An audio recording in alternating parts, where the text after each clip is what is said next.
Secunderabad cantonment నియోజకవర్గంలో కళ్యాణలక్ష్మి షాదీ ముబారక్ పథకం లబ్ధిదారులు 42 మందికి ఎమ్మెల్యే శ్రీ గణేష్ పికెట్లోని తన క్యాంప్ కార్యాలయంలో చెక్కులను పంపిణీ చేశారు. ఈ సందర్భంగా వారు మాట్లాడుతూ ప్రభుత్వ పథకాలు అర్హులైన పేదలందరికీ అందుతాయని, ఆర్థికంగా కొన్ని ఇబ్బందులు ఉన్న సంక్షేమ కార్యక్రమాల విషయంలో ప్రభుత్వం కట్టుబడి ఉందని తెలిపారు. ప్రజల ఆశీర్వాదం రాష్ట్ర ప్రభుత్వంపై, ముఖ్యమంత్రి రేవంత్ రెడ్డిపై ఉండాలని, అప్పుడే ప్రజలకు సేవ చేయడానికి మరింత శక్తి వస్తుందని ఎమ్మెల్యే తెలిపారు. ఈ కార్యక్రమంలో పాల్గొన్న లబ్ధిదారులు ప్రభుత్వానికి, ముఖ్యమంత్రికి, స్థానిక ఎమ్మెల్యేకు ధన్యవాదాలు తెలిపారు.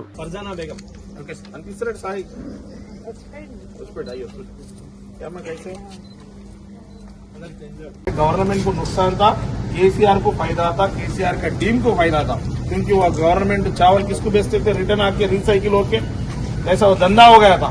वो धंधा भी बंद हो गया, सब लोगों की फायदा हो रहा.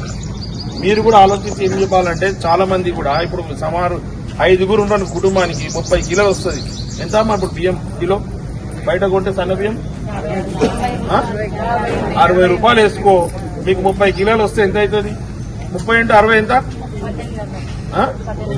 1800 రూపాయలు మీకు మిగిలినట్టే కదా. ప్రతి విషయంలో మీకు మిగిలిచ్చి ఏదో బెనిఫిట్ చేస్తుడు కాబట్టి ఈయన దాని గురించి ఎక్కువ భూతద్దం పెట్టి చూపించుడు కాదు. ఇచ్చిన దానికి కూడా సంతోషపడడం మన ఆర్థిక పరిస్థితి మీద.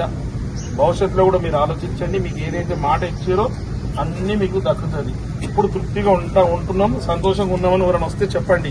వాళ్ళు కడుపు మంటతోటి మిమ్మల్ని కూడా డిస్టర్బ్ చేస్తారు. ఎందుకంటే వాళ్ళు గొప్ప వాళ్ళే సన్న బియ్యం తినాలా, గరీబోళ్ళు దొడ్డు బియ్యం తినాలని బీఆర్ఎస్ వాళ్ళది, బీజేపీ వాళ్ళది ఆలోచన. మీరు సన్న బియ్యం తింటుందంటే వాళ్ళకు మంటతో ఏం చేస్తారు, ఏదో విషయంగా మీరు సంతోషంగా ఉండాలని చూస్తారు. కాబట్టి మీరు సంతోషంగా ఉండాలని కోరిక. సరే, మీరు ఎవరైనా ముందుకు రండి బాబు, ఎవరు వేరు భోజనం చేసుకోండి.